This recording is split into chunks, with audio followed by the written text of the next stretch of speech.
first time we've been back here since we moved out back in December of last year, and it's so good to be back here. That's for sure, yeah, feels good. The quakes of 2011, you know, caused our house to be unlivable, unrepairable, and and the land was absolutely stuffed. We've been given the opportunity by Eqc to have our land remediated and to have stone columns put in, and it's just been fantastic to be able to have that opportunity to have that done. We're no longer trialling these techniques in the red zone. We're actually improving the ground so that the rebuilding of the home can go ahead. This is one of the 30 or so pilot project sites that Eqc has chosen. The type that was selected for this site is called stone column. Basically this process involves a special machine, and it's got a big long steel tube about 7 metres long, which is hydraulically vibrated and pushed into the ground.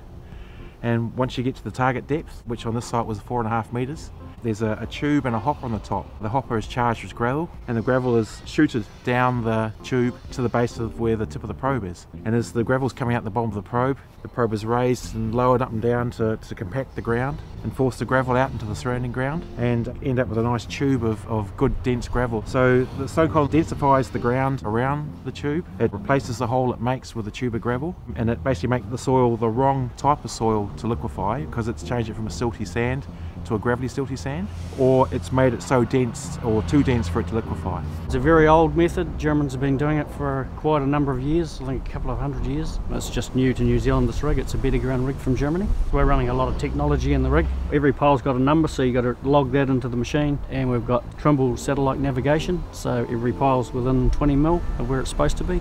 Every pile's got a measured depth, amps from top to bottom, and it draws a picture of how much gravel went into the ground and how big the pile is. So we can push them from 400 millimetres, same size as the rig, out to 1.2. In bad land you push out more gravel, so you put in more gravel just to stabilise the land.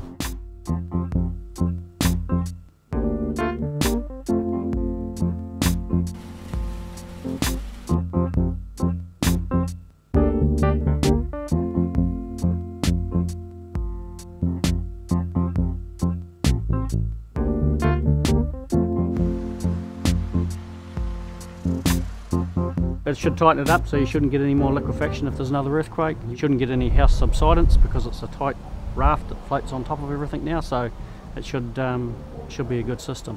What we've done now is we've finished all the stone columns, and the final stage now is bring 100 millimetres of topsoil across the whole site, and we'll plant some grass seed.